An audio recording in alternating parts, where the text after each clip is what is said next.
The website for Flyby News turns 20 years old on the 20th anniversary of the Cassini Earth flyby on August 18, 1999. We survived this long and plan to go further. Flyby News came out of a campaign to expose or stop NASA's Cassini Earth flyby, a spaceship with 72.3 pounds of highly radioactive plutonium on board. Launched in 1997, it conducted 2 flybys around Venus and then accelerated back toward Earth. It traveled at speeds around 10 miles per second. On August 18, 1999, and other places on Earth on August 17, Cassini used a slingshot maneuver that could have crashed into our atmosphere and exposed 5 billion people to 99% of the radiation on board. This danger was detailed in NASA's own environmental impact statement. John Goffman, MD, PhD, Professor Emeritus of Molecular and Cell Biology at UCLA, wrote in a letter of concern, quote, "By any reasonable standard of biomedical proof, there is no safe dose, which means that just one decaying radioactive atom can produce permanent mutation in a cell's genetic molecules." Unquote. Interviewed by a newspaper on the day of the flyby, John Goffman said, "I'm very much in favor of the space program, but I think the use of plutonium in space is a manifestation of organized insanity." Goffman also concluded, "All I can say is that I'll be praying for the success of the flyby." It wasn't just the plutonium on board that was our concern, but the U.S. plans for weaponizing space. Working closely with investigative reporter and author Professor Carl Grossman, I learned of documents like the Project for a New American Century, the U.S. Space Command's Vision 2020, and U.S. Air Force report New World Vistas, Air and Space Power for the 21st Century. In these documents, the military boldly describes its plans for absolute global dominance by gaining the ultimate high ground, and by further incorporating nuclear weapons and technologies. Following the flyby, which fortunately had no inadvertent re-entry into our atmosphere, Flyby News focused on a campaign to stop the expansion of the arms race into outer space. We saw stopping its momentum as the best way to support the abolition of weapons and technologies capable of the mass destruction of life. President John F. Kennedy proposed such a direction and said to the UN, quote, "Mankind must put an end to war before war puts an end to mankind." It was due to the pursuit of an atomic bomb that President Truman was encouraged to sign the 1947 National Security Act. Later, he regretted this decision, which deferred special powers to intelligence agencies with no oversight, as long as they determined a national security interest. In 1960, Truman told a biographer that he regretted signing it and creating the CIA. He expressed a sense of foreboding about what the agency had become and would become. Quote, "I think it was a mistake. If I know what was going to happen, I never would have done it." Unquote. In 1967, the U.S., along with 95 other member states of the United Nations, signed a Peaceful Use of Space Treaty. Yet that was a ploy to mislead others from seeing the truth. The year after Kennedy's assassination in 1964, the Gulf of Tonkin incident happened, and that was later admitted to be a false flag operation aimed at expanding the U.S. war in Vietnam. But that was not the only treacherous event that year. A UPI article reported that the U.S. exploded a nuclear bomb and almost permanently ended the U.S. space program, according to retired General Ken Hannigan of the Defense Nuclear Agency. Hannigan acknowledged that as a test for a new U.S. anti-satellite weapon system, quote, "the United States fired an atomic bomb of about 50 KT, or 2.5 times the strength of the Nagasaki bomb, in the Van Allen belts, areas of radiation and charged particles which surround the Earth's upper atmosphere and which are held in place by the Earth's magnetic field." According to former Lockheed scientist Maxwell Hunter, who worked on the program, it was a military idea that you might be able to create a weapon by artificially pumping up radiation in the belts by detonating explosions in them and trapping the radiation. In a test called Project Century, the atomic bomb was exploded at an altitude of between 300 to 400 miles. "Not a high shot," said Hunter. "We wanted to fill up the belts at the point where they were closest to the Earth. But the effect was totally unplanned for. It unexpectedly disabled U.S. and Soviet satellites." Hunter said, adding, "You have to remember that we had very primitive satellites in those days and lacked any protective shields." But another effect became extremely disconcerting. Hunter said that the bomb blast loaded the belts longitudinally, in a pie shape from pole to pole. But where the Air Force had expected the radiation from the blast to remain in the belts for only 2 days, quote, "there was a trapped radiation phenomena," unquote. In other words, the extraordinarily high radiation levels refused to disperse. In fact, Hunter said the energy from the A-bomb blast stayed in the belts, quote, "for over a year, maybe more," unquote. On another related issue, FN reported on government and military whistleblowers testifying about UFO incursions at nuclear weapons facilities. At the National Press Club in Washington, D.C., military officers shared their experiences with UFOs hovering outside their missile silos and apparently shutting down nuclear missiles, although the hardware was underground with them. The military gag ordered these officers for years. Their testimony differs from the perspective of their superiors, who felt vulnerable and paranoid about such actions. However, the witnesses felt it was a hopeful message of a nonviolent communication and a concern for life on Earth. Flyby News reports and provides resources such as links to credible witnesses and UFO documentation.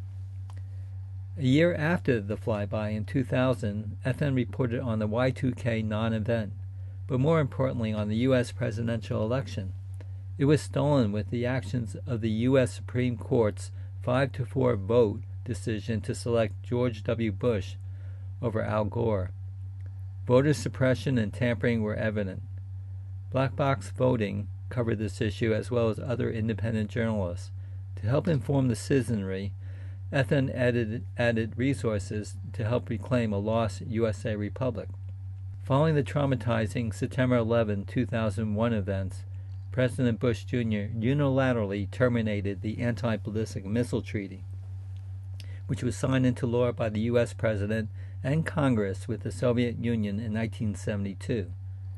Space for Peace and September 11th is an article I wrote in 2011 that explains why, after the opportunity to stop the expansion of the arms race was lost, our focus then shifted to researching and providing resources on 9/11, which showed evidence of a U.S.-led military false flag operation.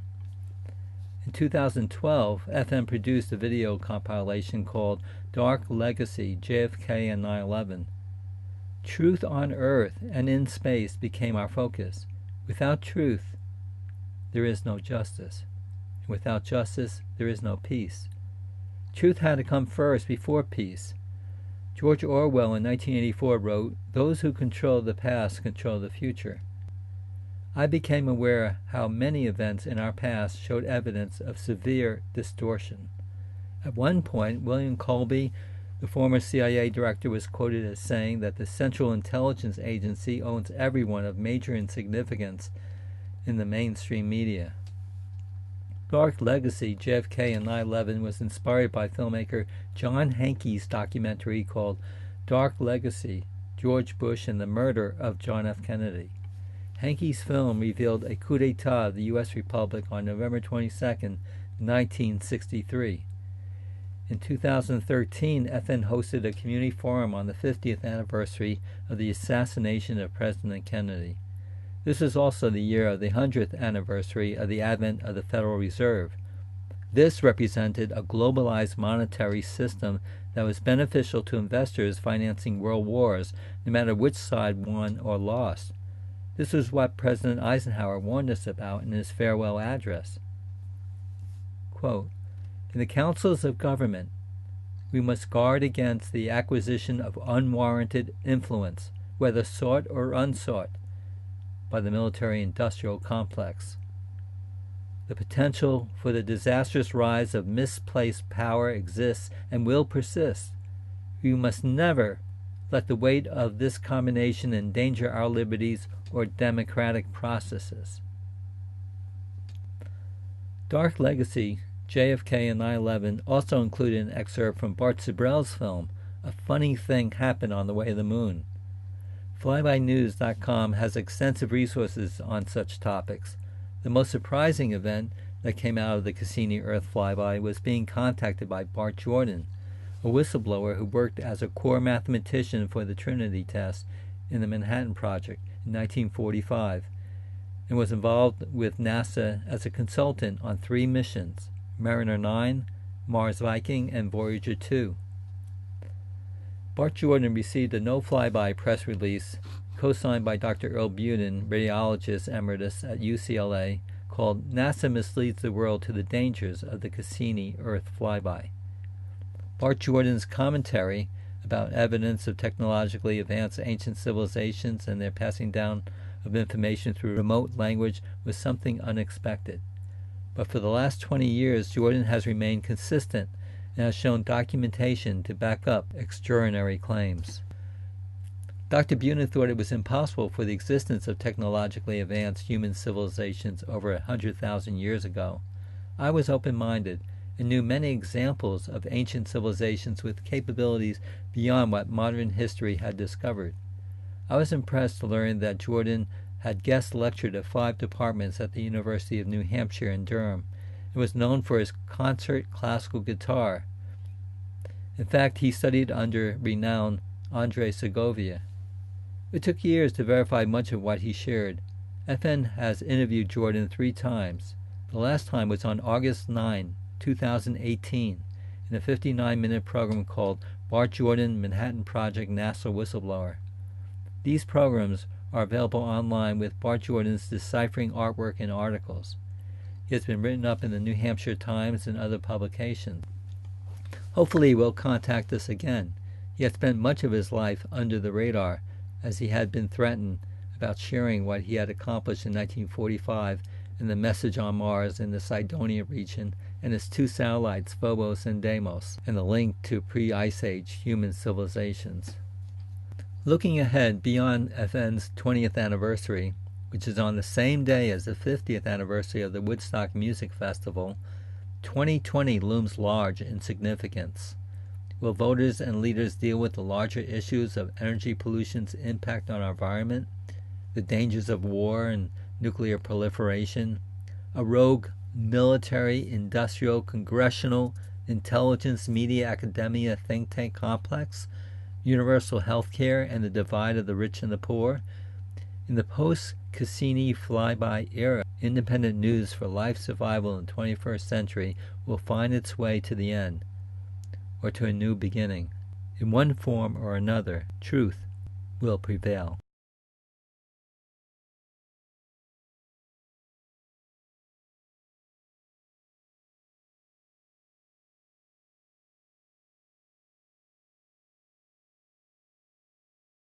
Following is the trailer for Dark Legacy, JFK, and 9/11.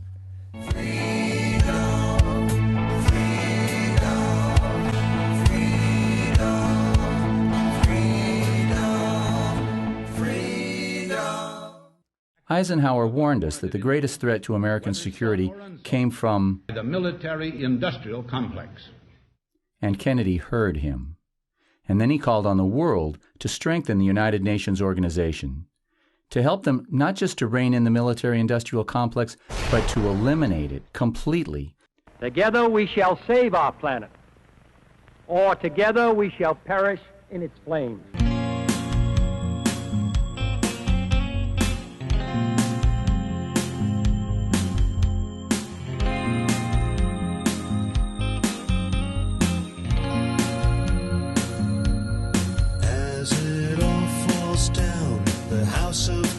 You see them running away from the wall, leaving you for dead. Statements all in red. It's your money they loved most of all.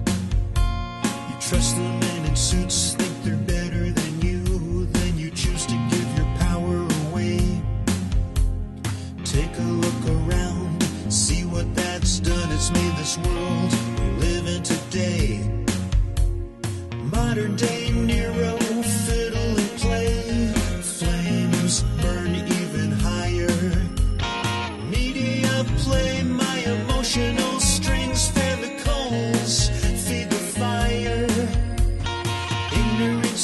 this, the song of the fool.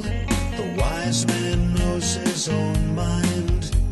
The holy war is over when you no longer hate. There's no battle to be fought outside. As they all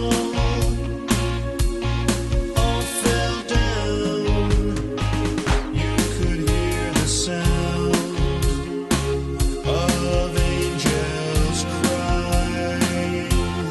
As they all turned away, you could hear the sound as the angels cried.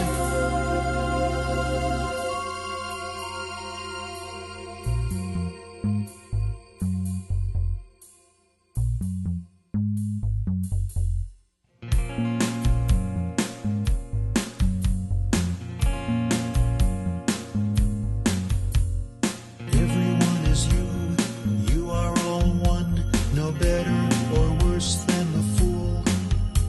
The one voice heard in the presence of love is the one without the power to wound. Stand alone in the dark, nothing will help in this dream of being apart. The only light to shine on the path ahead is the love that's inside your heart. Keep your eye on the small flame that burns within. Darkness will help you understand the pain of those that can see no light. Choose again, I know you can. And I only want the power that makes me appear as nothing in the eyes of you. I only want the peace that no one can take. Let the battle be fought by the fools as they all fell down. You could hear the sound of angels crying as they all turned away. You could hear the sound as the angels cried.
Everyone is you,